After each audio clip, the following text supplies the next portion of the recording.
नमस्कार दोस्तों, स्वागत है आपका मेरे YouTube channel chemistry with Rana sir, जिसमें हम आज 2017 में पूछे गए क्वेश्चन नंबर 28, 29 और 30 को सॉल्व करेंगे। ठीक है ना। जो आपके पास 28 है वो है आपके पास अभिक्रियाओं की कुल कोटि की गणना कीजिए जिसका वेग व्यंजक फर्स्ट है वेग बराबर के ए की पावर 3/2 बी की पावर 1/2। ठीक है। और बी है यानी सेकंड है आपके पास वेग बराबर के ए की पावर -1 बी की पावर 3/2। तो आपने क्या करना है, जो हमारे अभिकारक की सांद्रता, अभिकारक ए था और बी था, इसकी सांद्रता हमने स्क्वायर ब्रैकेट लगा दी, ये सांद्रता होती है के घात जो पावर होती है, इनको यदि हम ऐड करते हैं तो क्या क्या आ जाएगी, हमारी कोटि प्राप्त हो जाएगी। तो हम लिखेंगे कोटि, कोटि यानी ऑर्डर बराबर क्या हो जाएगा, कोटि बराबर 3/2 प्लस 1/2। तो इसका डिनोमिनेटर हमारा सेम है, तो हम क्या लिखेंगे इसको, यानी 3 + 1 कितना हो गया, 4/2। 2 एकम 2, 2 दूना 4। तो इसका आंसर क्या आएगा, 2। यानी कोटि बराबर क्या हो जाएगा, कोटि इक्वल टू 2 हो जाएगी। पहले जो कोटि है कौन सी है, 2 है। ठीक है ना। कुल कोटि की गणना कीजिए जिनका वेग व्यंजक ये है। तो हमारे कोटि क्या आएगी, पहले की 2 आएगी। दूसरे की बात करेंगे तो -1, यानी यहाँ पर क्या है, कोटि बराबर आप लिखेंगे कोटि equal to -1 divide by 1 plus 3/2। -1 तो ये था और 3/2 ये हो गया। ठीक है ना। तो 2 1 जा 2, 3 1 जा 3 डिवाइड बाई 2 1 जा 2, क्रॉस मल्टीप्लाई। तो क्या हो जाए, -2 प्लस 3, 3 1 जा 3, 2 1 जा 2 डिवाइड बाई 2 1 जा 2 इक्वल टू क्या हो जाएगा, 3 में से 2 जाएगा, कितना हो जाएगा, 1, 1/2।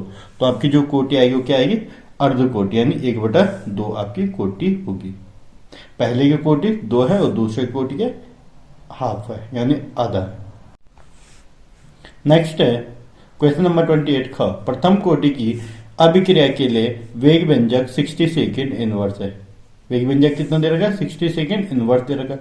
अभिक्रिया को अपनी प्रारंभिक सांद्रता से 1/16 भाग रह जाने में कितना समय लगेगा।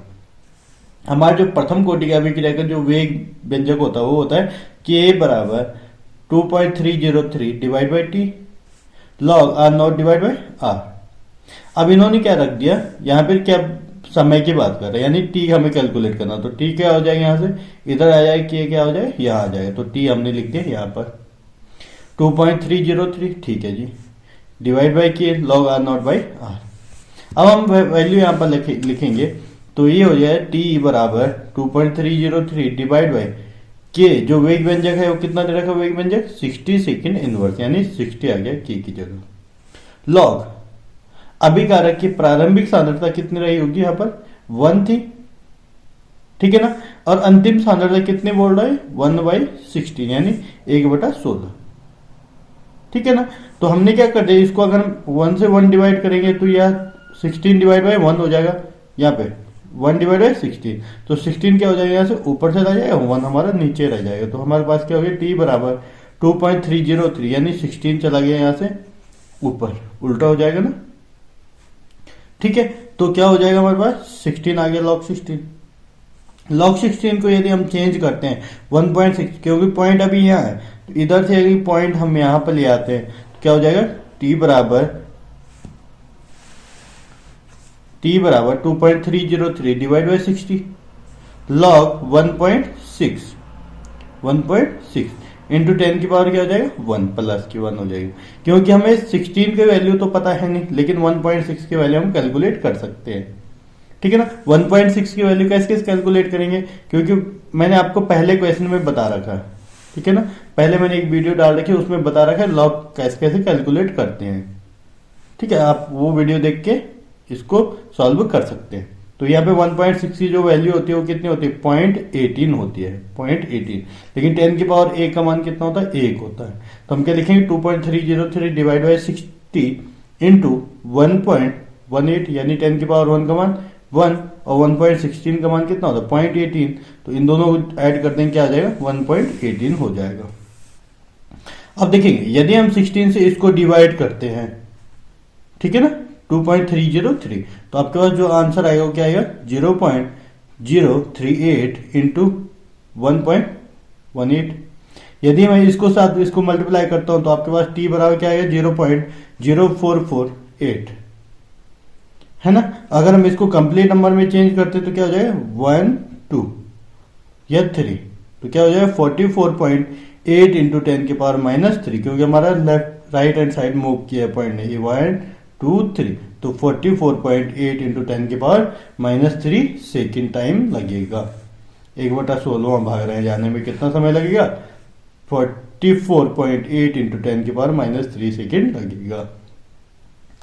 नेक्स्ट है क्वेश्चन नंबर 28 का है, यानी अथवा का जो का है, दर्शाइए कि शून्य कोटि अभिक्रिया का वेग स्थिरांक अर्धायु के व्युत्क्रमानुपाती होता है। तो इसका जो आंसर है वो k बराबर r0 डिवाइड बाई 2t½ है, या t½ हमारे यहां से इधर आ जाएगा, t½ बराबर r0 डिवाइड बाई 2k, यानी जो हमारे पास अर्धायु है किसका शून्य कोटि का, ठीक है ना, वो वेग व्यंजक के व्युत्क्रमानुपाती होता है 1/k है, यानी k के क्या होता है व्युत्क्रमानुपाती होता है।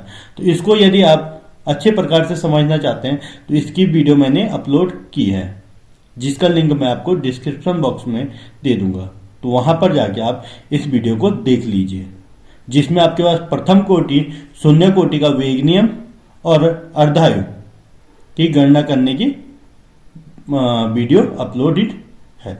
क्वेश्चन अभिक्रिया के वेग को प्रभावित करने वाले कारकों को लिखिए।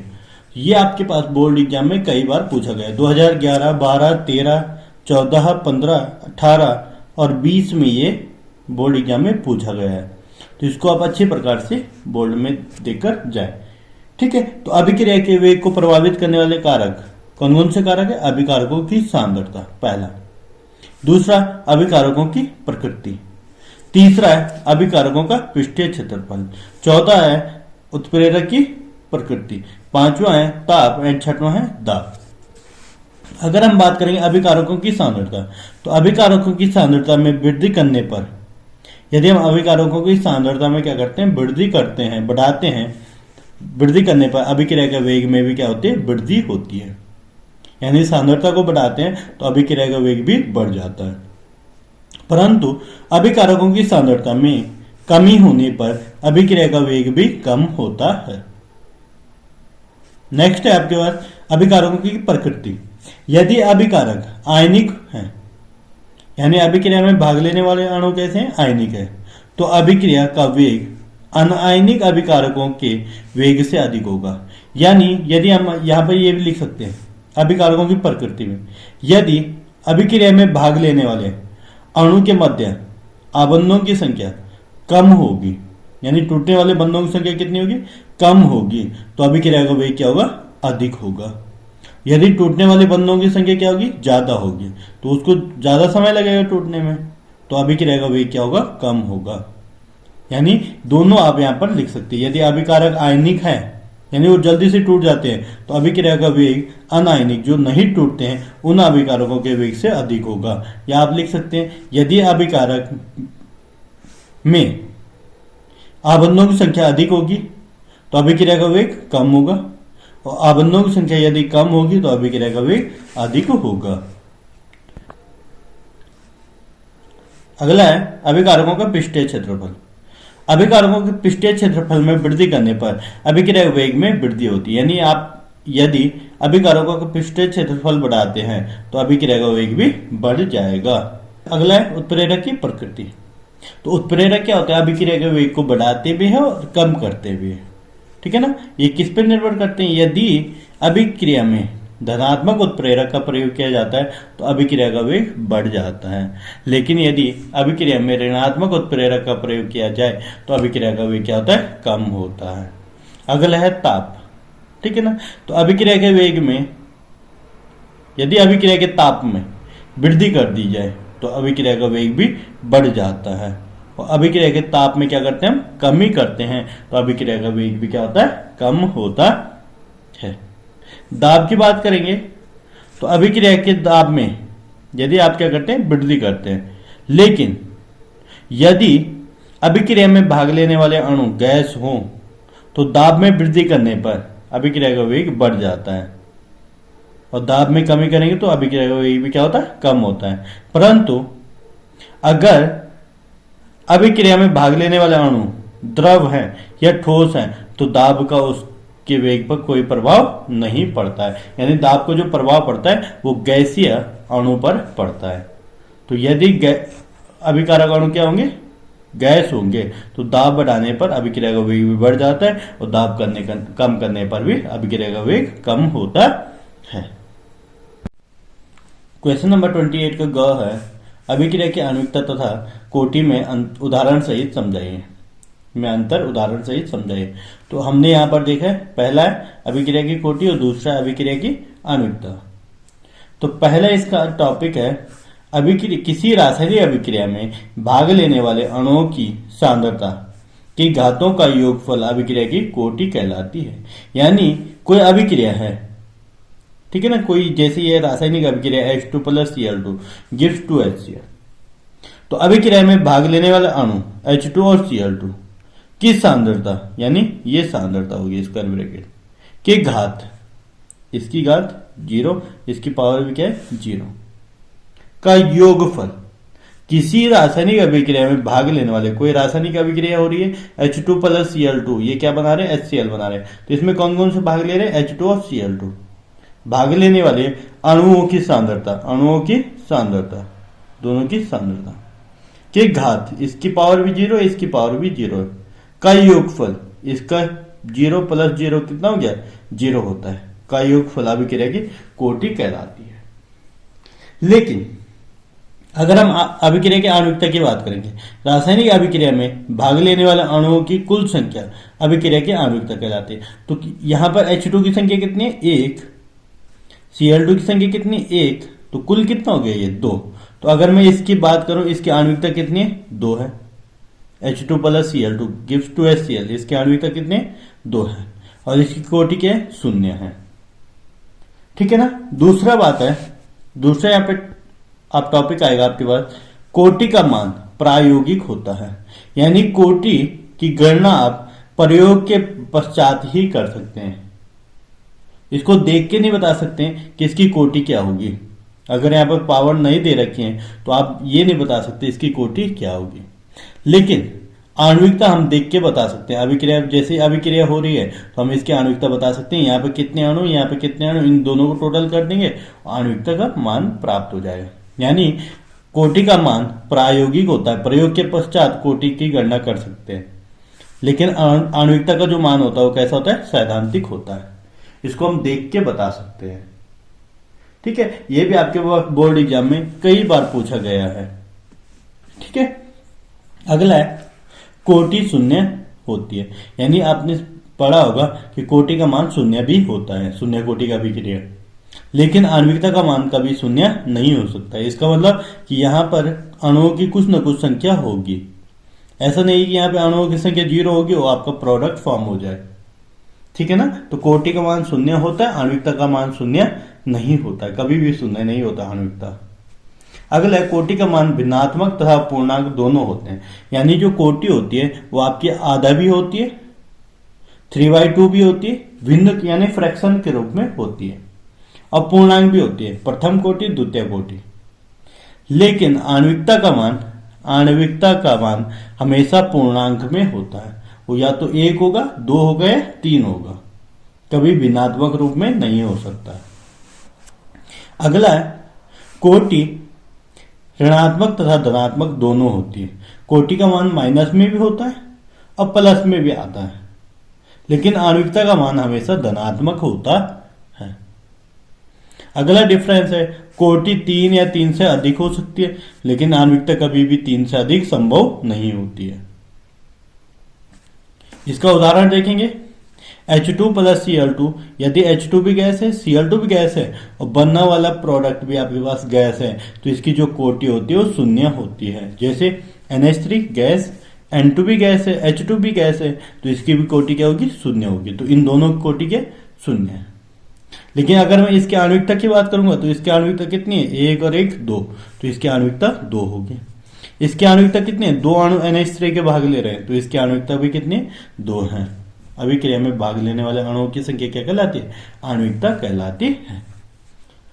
तो मुझे आशा है कि आपने इन प्रश्नों को अच्छे प्रकार से समझ लिया होगा। अगला है 29 क, ओजोन Ki के विलयन में मिलाने पर बैंगनी रंग की भाप निकलती है। यानी ओजोन को Ki पोटेशियम आयोडाइड के विलयन में मिलाने पर बैंगनी रंग की भाप निकलती है। क्यों? कारण बताना है। तो Ki पोटेशियम आयोडाइड की जब ओजोन के साथ क्रिया कराते हैं तो यह आयोडीन तथा पोटेशियम ऑक्साइड और ऑक्सीजन का निर्माण करता है, जिसमें आयोडीन का जो रंग होता है वो कैसा होता है? बैंगनी रंग का होता है, जिसके कारण यह क्या करती है? बैंगनी रंग की भाप निकलती है। यानी पोटेशियम आयोडाइड की क्रिया ओजोन से करवाने पर यह I2 का निर्माण करता है, जिसकी भाप बैंगनी रंग की होती है। क्लियर हो गया? नेक्स्ट है, उत्कृष्ट गैसों का क्वथनांक बहुत कम होता है, क्यों? तो आपने क्या लिखना है? उत्कृष्ट गैसों का अष्टक पूर्ण होता है, यानी उसका बाह्य कोश पूर्ण रूप से भरा होता है, अर्थात इनके मध्य दुर्बल वांडरवाल बंध या वांडरवाल बंध उपस्थित होते हैं, जिसके कारण इनका क्वथनांक बहुत कम होता है। डाइनाइट्रोजन N2 कमरे के ताप पर कम क्रियाशील होते हैं, क्यों? तो आपने क्या लिखना है? N2 अणु में N और N के मध्य त्रिआबंध उपस्थित होते हैं। इन दोनों के मध्य कौन सा आबंध उपस्थित होता है? 3 आबंध उपस्थित होते हैं, जिसको तोड़ने के लिए अधिक ताप की आवश्यकता होती है, क्योंकि आपके पास जो कमरे का तापमान होता है वो कितना होता है? 298 डिग्री केल्विन होता है। लेकिन N2 को तोड़ने के लिए अधिक ताप की आवश्यकता होती है, अर्थात N2 इसीलिए कमरे के ताप पर कम क्रियाशील होते हैं। नेक्स्ट है, फॉस्फीन स्वभाव में क्षारीय होता है। तो फॉस्फीन में फास्फोरस परमाणु पर एक इलेक्ट्रॉन युग्म उपस्थित होता है। कैसे आपको पता लगेगा? फास्फोरस में 5 इलेक्ट्रॉन होते हैं, बाह्य कोश में 5 होते हैं नाइट्रोजन वाले समूह में, है ना। पहले कोश में 2 है, दूसरे में 8 है, तीसरे में 5 है। 8 2 10 5 15। तो 3 तो H के साथ क्रिया कर लेते हैं, 2 एंड तीसरा H, एक युग्म बच जाता है।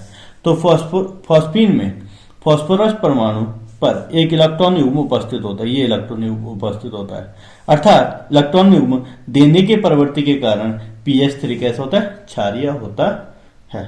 यह क्षारीय गुण व्यक्त करता है। क्वेश्चन नंबर 29 ग है, PCl5 के सभी बंध तुल्य नहीं है। तो PCl5 में सभी बंध तुल्य नहीं है, क्योंकि PCl5 में 2 प्रकार के अबंध, अक्षीय तथा विषुवतीय अबंध पाए जाते हैं। यानी PCl5 के अगर हम डायग्राम की बात करेंगे तो PCl5 का डायग्राम कुछ इस प्रकार का होता है। यहां पर P होता है, इधर Cl, इधर Cl, इधर Cl, और यहां पर Cl, यहां पर Cl।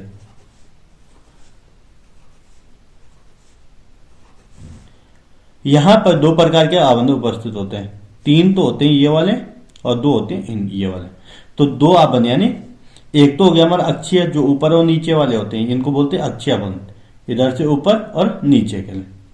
और 1 2 3 इनको बोलते हैं विषुवतीय बंध। तो 2 प्रकार के बंध पाए जाते हैं, जिनमें अक्षीय आबंध 2 होते हैं। अक्षीय आबंध कितने? एक ऊपर और एक नीचे, 2 होते हैं। और इनका आबंध कोण कितना होता है? 90 डिग्री होता है। अगर हम यहाँ पे पेन को रखेंगे ऊपर से तो इसका प्रत्येक के बीच कितना बॉन्ड एंगल बनेगा? 90 डिग्री का बनता है। इधर भी 90, इधर भी 90 और इधर भी 90। परंतु विषुवतीय आबंध 3 होते हैं। तो 1 2 एंड 3 ये कैसे होते हैं? विषुवतीय आबंध होते हैं। और इनका जो बॉन्ड एंगल होता है यानी आबंध कोण होता है, इसके और इसके बीच 120, इसके बीच 120 और इसके बीच 120 होता है। ठीक है। क्वेश्चन नंबर 29 अथवा का जो आपके पास क्वेश्चन है, ओस्टवाल्ड विधि द्वारा नाइट्रिक अम्ल का निर्माण कैसे किया जाता है, तो इसका वीडियो मैंने पहले ही अपलोड किया है, जिसका लिंक मैं आपको डिस्क्रिप्शन बॉक्स में दे दूंगा। ठीक है ना। उसमें आपके पास ओस्टवाल्ड विधि द्वारा नाइट्रिक अम्ल का निर्माण, हैबर विधि द्वारा अमोनिया का निर्माण और संपर्क विधि द्वारा सल्फ्यूरिक अम्ल के निर्माण की बात की है, उसको भी आप अच्छे प्रकार से देख लें। ठीक है। इन तीनों में से एक आपके पास बोर्ड एग्जाम में पूछा जाएगा। धन्यवाद। मिलते हैं अगली वीडियो में अगले प्रश्न पत्र के साथ।